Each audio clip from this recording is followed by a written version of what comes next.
Сәлем қыздар, бүгін ең нәзік, үлпілдек, өте дәмді котлеттерді дайындау әдісімен бөлісемін. Ең алдымен нанымызға сүтімізді құйып қоюымыз керек. Нанның тек ортасындағы жұмсақ жерін қолданамын. Мен әдетте сүтті өте көп етіп құймаймын. Қазір мына жерде 80 грамм нанымызға 120 грамм сүт құйып жатырмын. Содан кейін қасықпен осылай үстінен басамын. Сол кезде біздің нанымыз сүтті толықтай өзіне сіңіріп алады. Яғни біз содан кейін сүтін сығып, біздің сүтіміз обал болып қалмайды. Келесі кезекте пиязымызды өте майда, ұсақ етіп турап аламыз. Табамызды қыздырып, 2 ас қасықтай сұйық май және де 2 ас қасықтай сары майымыздан қосамыз. Осы 2 майдың қосындысында бұқтырылып пісірілген біздің пиязымыз өте дәмді болып шығады. Орташа отта сап-сары әдемі болып қызарғанша, яғни күйдіріп алмай біздің пиязымызды бұқтырамыз. Дәміне қарай аз ғана тұз қосамыз. Бұл процеске 5 минуттай уақыт кетеді. Тартылған етімізге дайын пиязды, нанымызды қосамыз, жұмыртқаны ақуыз бен сарыуызға ажыратамыз. Ақуызын міндетті түрде таза, құрғақ және де майсыз ыдысқа орналастыруымыз қажет. Ал сарыуызын біздің тартылған етімізге қосамыз.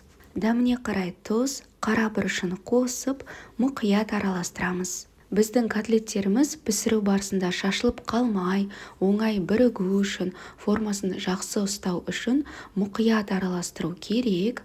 Араластырып болғаннан кейін шамамен 10 рет жоғарыдан төмен қарай біздің массамызды ұрғылайтын боламыз.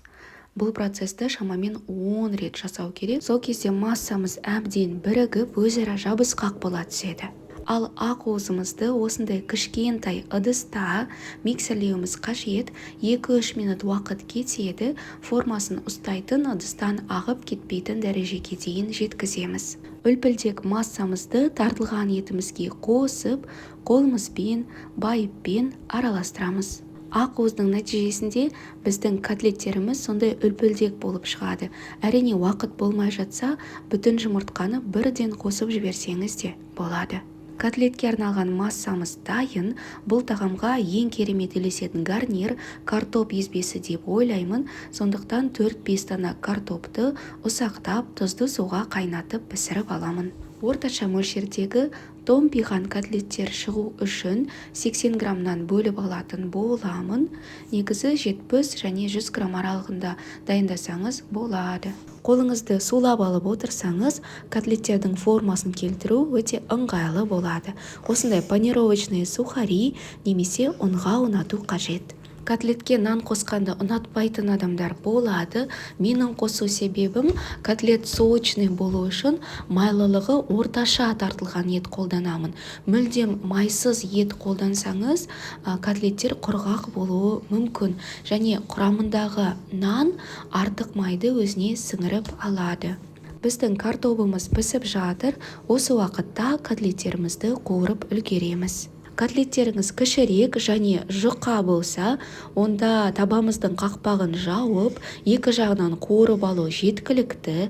Менің котлеттерім сәл үлкенірек және де қазір пісіру барысында томпияды. Сондықтан мен екі жағын қызартып алып, кейін шамамен 20 минутқа 180 градусқа дейін қыздырылған пешке жіберемін.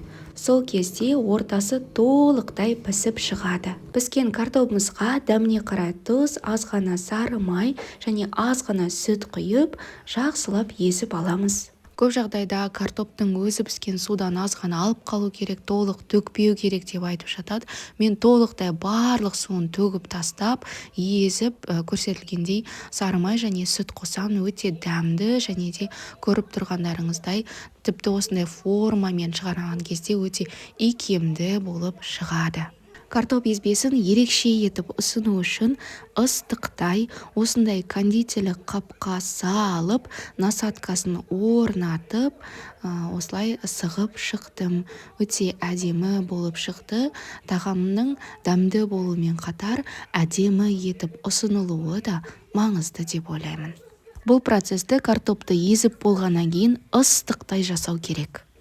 Біздің томпиған, сөлді, өте дәмді котлеттеріміз дайын болды. Кез келген гарнирмен ұсынсаңыз болады. Подлив дайындауға болады. Міндетті түрде дайындап көріңіздер. Дастархандарыңыз тек жақсылыққа жайылсын, ас болсын.